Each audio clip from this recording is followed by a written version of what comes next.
نحن شمس لا تغيب، لو دعا الداعي نجيب، نرجع الحق سليب، ننصر الأقصى الحبيب. فيه خير الخلق صلى، إنه نعم المصلى. مهبط الوحي الأمين، مبعث للمرسلين، قبلة للمسلمين، مبتغى للفاتحين. فيه خير الخلق صلى. السؤال الثالث: ما هي أول قبلة للمسلمين؟ نعم المصلى. بسم الله الرحمن الرحيم. الحمد لله الذي شرف المسجد الأقصى بأن جعله أول قبلة للمسلمين، والصلاة والسلام على خاتم الأنبياء والمرسلين نبينا محمد وعلى آله وصحبه أجمعين. السلام عليكم ورحمة الله تعالى وبركاته. استمعنا وإياكم إلى سؤال هذه الحلقة: ما هي أول قبلة للمسلمين؟ جوابا على هذا السؤال لابد أن نقف وقفات مع أحوال النبي عليه الصلاة والسلام في مكة وأول سنة ونصف في المدينة بعد الهجرة، وكيف كانت صلاتهم، ومع بعض المواقف للتعرف على أهمية كون المسجد الأقصى أول قبلة للمسلمين.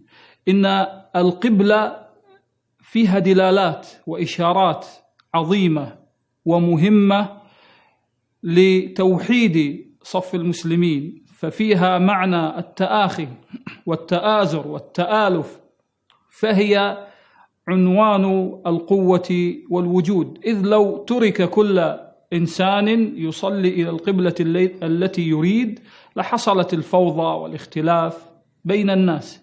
لذلك لحكمة ربانية عظيمة، وحتى يبقى الارتباط بين المسجد الأقصى مع شقيقاته المسجد الحرام والمسجد النبوي وعلاقته بالأنبياء، كان أول قبلة لهم. النبي عليه الصلاة والسلام كان يصلي في مكة على الرغم من الاضطهاد والظلم الذي تعرض له، فقال ربنا سبحانه وتعالى: فاصبر على ما يقولون وسبح بحمد ربك قبل طلوع الشمس وقبل الغروب. نقل ابن عطية في تفسيره إجماع المفسرين أن التسبيح هنا معناه الصلاة. كان عليه الصلاة والسلام يصلي إلى المسجد الأقصى في مكة في هذه الظروف ركعتين قبل طلوع الشمس وركعتين قبل الغروب. وهكذا بقي عليه الصلاة والسلام يصلي إلى المسجد الأقصى، كما يروي لنا ابن عباس رضي الله عنهما في مسند الإمام أحمد بسند صحيح أن النبي عليه الصلاة والسلام كان يصلي في مكة إذا بيت المقدس والكعبة بين يديه. بقي هكذا إلى أن حانت لحظة ليلة الإسراء والمعراج وتلك المعجزة العظيمة، وما فرض فريضة إلا في هذه الليلة إلا الصلاة. لم تفرض أي فريضة على النبي عليه الصلاة والسلام في ليلة الإسراء إلا الصلاة لأهميتها، وفرضت عليه في السماء السابعة. عندما رجع النبي عليه الصلاة والسلام وفرضت هذه الفريضة، كانت في بداية الأمر كل وقت ركعتين، أي يصلون 5 أوقات ركعتين، هذا كله باتجاه المسجد الأقصى.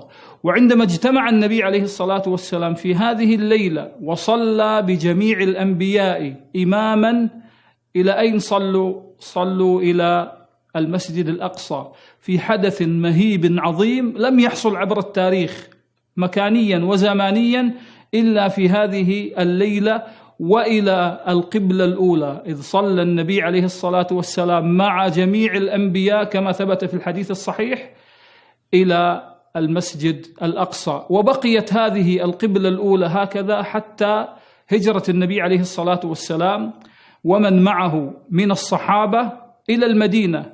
وبقي عليه الصلاة والسلام كما ثبت في الحديث الصحيح يصلي إلى بيت المقدس 16 أو 17 شهرا حتى صرفت القبلة ونسخت وتوجه الناس للصلاة إلى المسجد الحرام.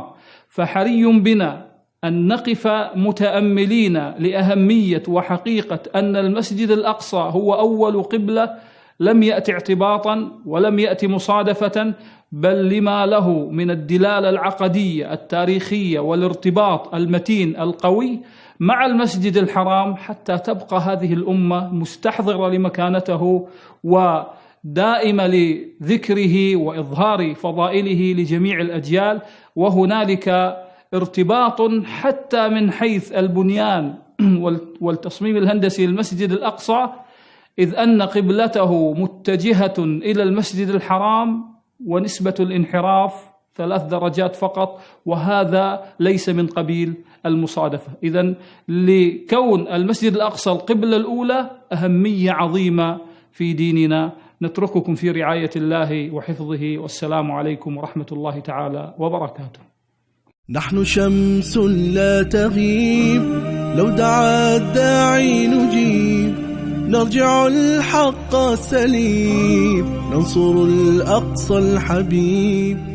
فيه خير الخلق صلى، إنه نعم المصلى. مهبط الوحي الأمين، مبعث للمرسلين، قبلة للمسلمين، مبتغى للفاتحين. فيه خير الخلق صلى، إنه نعم المصلى، إنه نعم المصلى.